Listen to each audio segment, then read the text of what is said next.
bəzi testlər nizam verəcəm. İkinci sualla davam eləyək. Uyğunluğu müəyyən edin. Təhsil formaları, təhsil alma formaları. Özünü təhsil yolu ilə biliklərə yiyələnmə. Bu informal təhsil formasıdır. B variantı. Tədris vaxtını müəllimlə şagirdin bir məkanda olmasını gərəkdirməyən proses.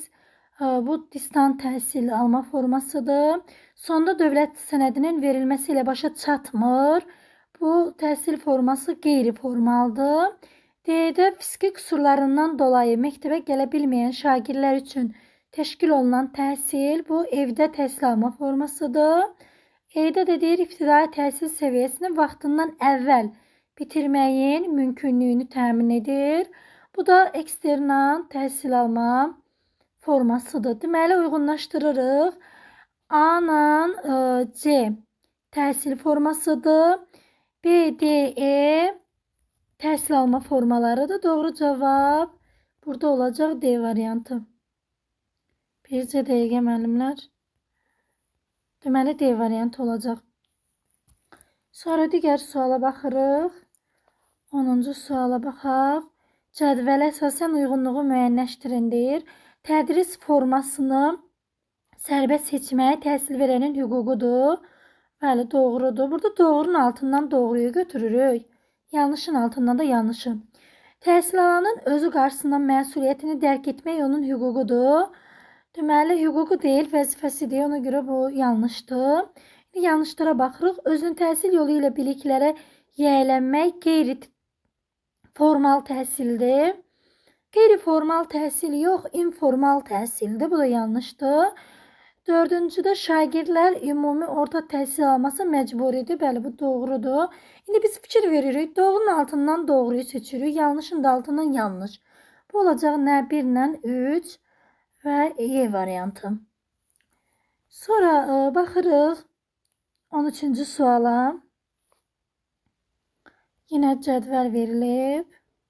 Uyğunluq istəyir. Buradan da doğrunun altından doğrunu, yanlışın altından yanlışı seçəcək.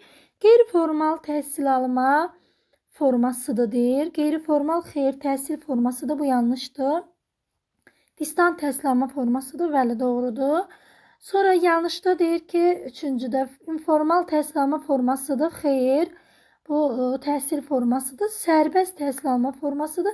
Bu doğrudur. Biz nə edirik? Doğrunun altından doğruyu seçirik. Yəni 2-ni, yanlışın da altından yanlışı seçirik. Yəni neçəni? 3-ü. Doğru variant B variantı.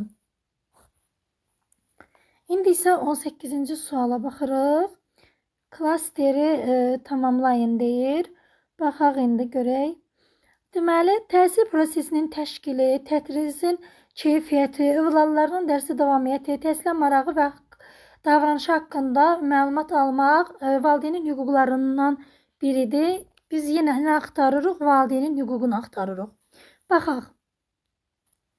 Etik davranış qaydalarına, pedaqoji etika və əxlaq normalarına riayət etmək bu vəzifədir.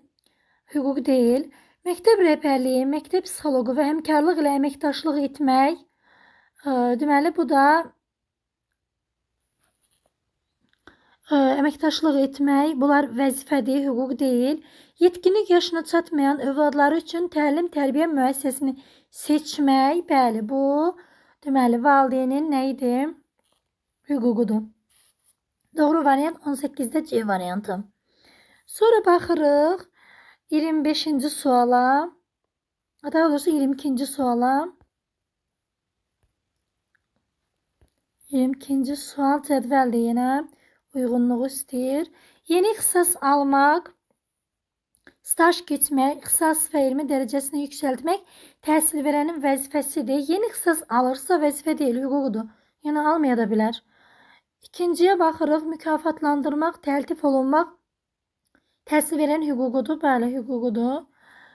3-ə baxırıq, əlavə məşğələlər, sinifdən xaric, məktəbdən kənar tədbirlər keçirmək təhsil verənin hüququdur. Xeyr, hüququ deyil, bu vəzifəsidir. Valideynlərlə əməkdaşlıq, təhsil alanların təlim nailiyyətləri barədə valideynləri məlumatlandırmaq təhsil verənin vəzifəsidir. Bəli, doğrudur. Uyğunluq deyirsə, doğrudan doğrunu, yəni 2-ni, yanlışdan yanlışı 3-ü seçəcək. 2, 3. Doğru variant B variantı. İndi baxırıq 25-ci suala. Yine uyğunluğu istəyir bizdən. Deməli, təhsil verənin vəzifəsi, təhsil verənin hüququ. Bir-bir bunları oxuyaq.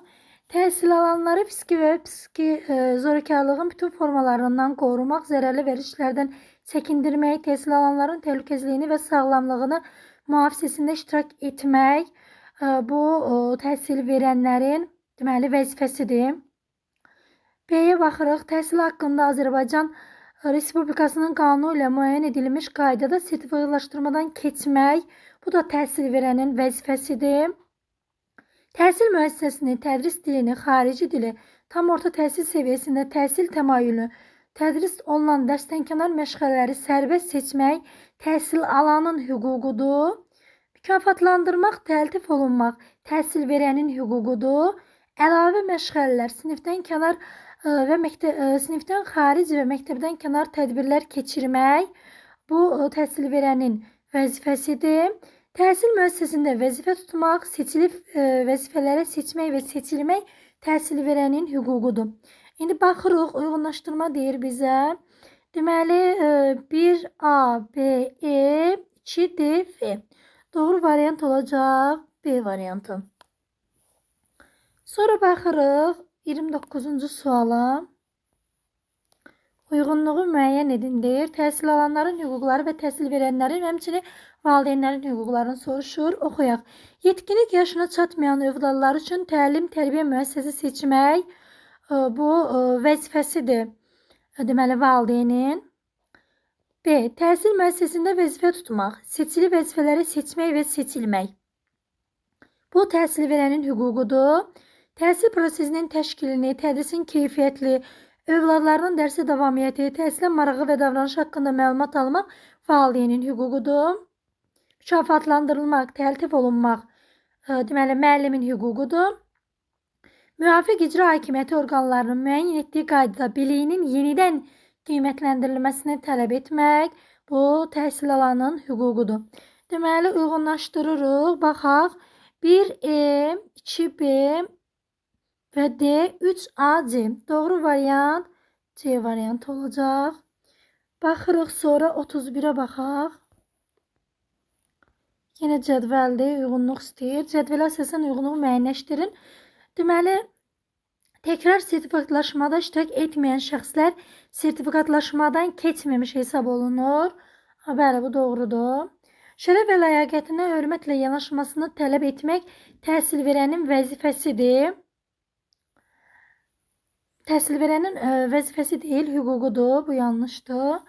Dövlət standartlarına uyğun bilik, bacarıqlar və vərdişlərə yiyələnmək təhsil verənin hüququdur. Hüququ deyil, vəzifəsidir. Əyani sərbəst təhsil alma formaları ibtidai təhsil səviyyəsində təşkil oluna bilər. Bəli, bu doğrudur. Deməli, baxırıq. Doğrudan doğrunu götürürük. Yanlışdan da yanlışı götürürük. Ona görə doğru variant olacaq nə? 31-də olacaq 1 və 3 E variantı. Sonra baxırıq, deməli, 32-ci suala. Təhsil sahəsində valideynlərin hüquqlarına daxildir. Yetkinlik yaşına çatmayan övladlar üçün təlim tərbiyə müəssisəsini seçmək. Bu, deməli, hüquqların seçirik. Bu, valideynin vəzifəsidir. Təhsil prosesinin təşkili, tədrisin keyfiyyəti, övladlarının davamiyyəti, təhsilə marağı, davranış haqqında məlumat almaq, bəli, bu valideynin hüququdur. İkini deməli neyinirik? Götürürük. Sonra baxaq, deməli nəyi götürürük? Hüquqlarını götürürük. 3. Övladlarını humanist, vətənpərvərlik, Azərbaycançılıq, əməksevərlik, öz dilinə, ədəbiyyatına, tarixinə, Azərbaycan xalqının dəyərlərinə, ümumbəşəri dəyərlərə hörmət ruhunda tərbiyə etmək. Bu artıq nədir? Bu vəzifədir. Bunu götürmürük. 3-ü götürmürük. Təhsil alanların hüquqlarını müdafiə etmək, təhsil müəssisəsinin idarə olmasında iştirak etmək. Bəli, bu valideynin hüququdur. Doğrudur. Məktəb kollektivi və əməkdaşlıq etmək, ümumi təhsil müəssisəsinin daxili intizam nüfuzu qaydalarına riayət etmək, işgüzar nüfuzu qorumaq. Məktəb kollektivi deyirsə, bu hüquq deyil, bu vəzifədir. Bunu götürmürük. Deməli, götürürük 1-i, 2-ni və 4-ü. 1-i, 2-ni, 4-ü doğru variant A variantı olacaq. 32-də. 33-ə baxırıq. Valideynin hüquqlarına deyir, nə aiddir? Təhsil prosesinin təşkili, tədrisin keyfiyyəti, övladların davranış haqqında məlumat almaq. Bəli, elə bu deməli valideynin hüququdur. Doğru variant 33-də A variantı. Sonra deməli 37-yə baxaq.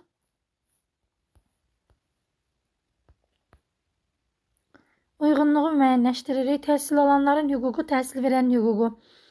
Sağlam həyat və sağlamlıq üçün təhlükəsizlik şəraitdə, mənəvi psixoloji cəhətdə sağlam pedaqoji mühitdə dövlət təhsil standartlarına uyğun keyfiyyətli təhsil almaq bu təhsil alanın hüququdur.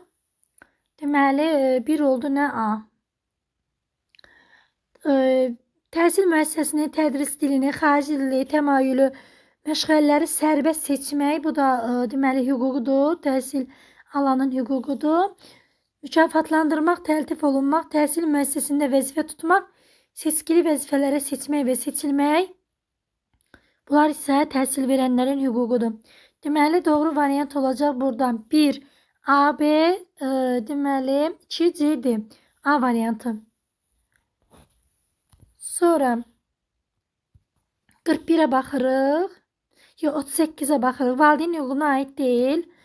Övladlarının icbari ümumi orta təhsil almasını təmin olmasına məsuliyyət daşımaq. Bu vəzifədir. Yetkinlik deməli bu ilə məsuliyyət daşımaq varsa bu vəzifədir. Doğru cavab A variantı 38'də. Sonra baxırıq 41'e. Klasteri tamamlayın deyir. Bizə lazımdır təhsil alanların vəzifələrindən biri. Sağlam həyat tərzi keçirmək, indi digərini axtaraq. Etik davranış qaydalarına, pedaqoji etika və əxlaq normalarına riayət etmək. Deməli, bu təhsil alanların, bu müəllimlərin deməli etik davranış qaydası deyirsə, bu müəllimin vəzifəsidir, bu yanlışdır. Öz fikir və mülahizələrini sərbəst ifadə etmək. Deməli, bu da təhsil alanın vəzifəsinə aid deyil. Təhsil müəssisəsinin nizamnaməsinin tələblərinə əməl etmək və bu təhsil alanların deməli vəzifələrindən biridir. 41 oldu nə? C variantı.